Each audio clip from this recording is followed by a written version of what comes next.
Hi every one, ഈ drops educational YouTube ചാനലിലേക്ക് എല്ലാവർക്കും സ്വാഗതം. പാർട്സ് ഓഫ് സ്പീച്ചിലെ ആറാമത്തെ പ്രൊപ്പസിഷൻ എന്താണെന്ന് നോക്കാം. A preposition is a word used before a noun or pronoun to indicate their relationship to some other parts of the sentences.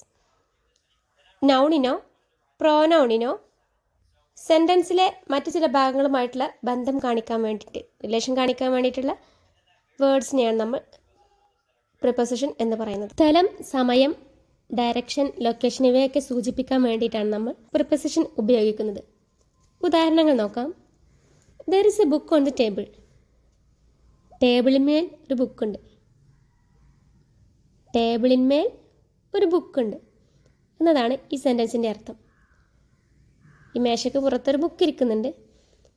ഈ ടേബിളും ബുക്കും തമ്മിലുള്ള കണക്ഷൻ പറയാൻ വേണ്ടിയിട്ടാണ് നമ്മൾ ഓൺ എന്ന പ്രിപ്പോസിഷൻ ഇവിടെ ഉപയോഗിച്ചിട്ടുള്ളത്. ടേബിളിൻ മേൽ എന്നാണ് പറയുന്നത്. അപ്പോൾ ബുക്ക് ടേബിളിൻ്റെ പുറത്താണ് ഇരിക്കുന്നത്. ടേബിളിന്മേൽ ഒരു ബുക്കുണ്ട്. അപ്പോൾ ഇവിടെ ടേബിളും ബുക്കും തമ്മിലുള്ള റിലേഷൻ കാണിക്കാൻ വേണ്ടിയിട്ട് ഓൺ എന്ന പ്രിപ്പോസിഷൻ ഉപയോഗിച്ചിട്ടുണ്ട്. The box is under the table. Box എവിടെയുള്ളത്?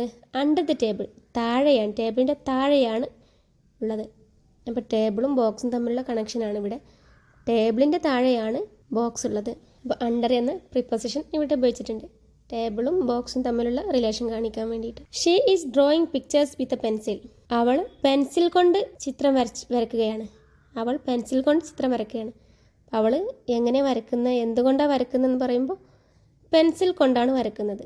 അപ്പോൾ പെൻസിൽ കൊണ്ട് എന്ന് പറയാൻ വേണ്ടിയിട്ട് വിത്ത് എന്ന വേർഡ് ഉപയോഗിച്ചിട്ടുണ്ട്. വിത്ത് പ്രിപ്പോസിഷനാണ്. അപ്പോൾ പെൻസിലും ഈ വരയ്ക്കുക എന്ന പ്രവൃത്തിയും തമ്മിലുള്ള റിലേഷനാണ് ഇവിടെ കാണിക്കുന്നത്. അത് കാണിക്കാൻ വേണ്ടിയിട്ട് വിത്ത് എന്ന പ്രിപ്പോസിഷൻ ഉപയോഗിച്ചിട്ടുണ്ട്. നമ്മൾ ഈ പറഞ്ഞ 3 സെൻറ്റൻസിലും ഒന്നാമത്തേതിൽ ടേബിളിൻ്റെ പുറത്തെന്ന് പറയാൻ വേണ്ടിയിട്ട്, രണ്ടാമത്തേതും ടേബിളിൻ്റെ താഴെ എന്ന് പറയാൻ വേണ്ടിയിട്ട്, മൂന്നാമത്തേതിൽ പെൻസിൽ കൊണ്ട് എന്ന് പറയാൻ വേണ്ടിയിട്ട്, അഥവാ 3 സെൻറ്റൻസിലും നൗണിൻ്റെ മുമ്പായിട്ടാണ് നമ്മൾ പ്രിപ്പോസിഷൻ ഉപയോഗിച്ചിട്ടുള്ളത്. സെൻറ്റൻസിലെ മറ്റ് ചില ഭാഗങ്ങളുമായിട്ടുള്ള റിലേഷൻ കാണിക്കാൻ വേണ്ടിയിട്ടാണ് നമ്മൾ ഈ നൗണിന് മുമ്പായിട്ട് പ്രിപ്പോസിഷൻ ഉപയോഗിച്ചിട്ടുള്ളത്. അപ്പോൾ ഇവിടെ ഇതിൻ്റെ ഉപയോഗം എല്ലാവർക്കും മനസ്സിലായെന്ന് കരുതുന്നു. നമ്മൾ സാധാരണയായിട്ട് ഉപയോഗിക്കുന്ന കുറച്ച് പ്രിപ്പോസിഷൻ നോക്കാം. ഒരുപാട് പ്രിപ്പോസിഷൻ ഉണ്ട്. നമുക്ക് അവയിൽ ചിലത് മാത്രം നോക്കാം. ഒരുപാട് പ്രിപ്പോസിഷൻ ഉണ്ട്. 100-150 പ്രിപ്പോസിഷൻ ഉണ്ട്. സാധാരണയായി നമ്മൾ ഉപയോഗിക്കുന്ന, നമ്മൾ കേട്ട് പരിചയമുള്ള കുറച്ച് പ്രിപ്പോസിഷൻസ് ഇവിടെ കൊടുക്കുന്നുണ്ട്. നോക്കാം.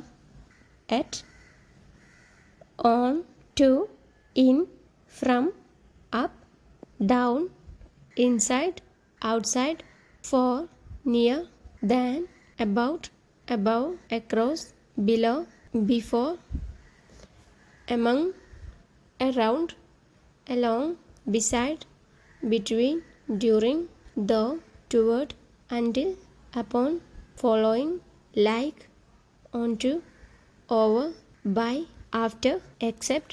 ഇനിയും ഒരുപാട് നമ്മൾ ഉപയോഗിക്കുന്നത് തന്നെ ഒരുപാട് പറയാനുണ്ടെങ്കിലും ഏകദേശം ഇതൊക്കെയാണ് പ്രിപ്പോസിഷൻ എന്ന് കാണിക്കാൻ വേണ്ടിയിട്ടാണ് കുറച്ച് പറഞ്ഞത്. വരും ക്ലാസ്സുകളിലേക്ക് നമുക്ക് ഒരുപാട് പറയാം. പ്രിപ്പോസിഷൻ എന്താണെന്ന് എല്ലാവർക്കും മനസ്സിലായെന്ന് കരുതുന്നു. ഇനി പാർട്സ് ഓഫ് സ്പീച്ചിലെ 7ാമത്തെ കൺജങ്ഷനുമായിട്ട് നെക്സ്റ്റ് ക്ലാസ്സിൽ കാണാം. Bye, take care, thank you for watching.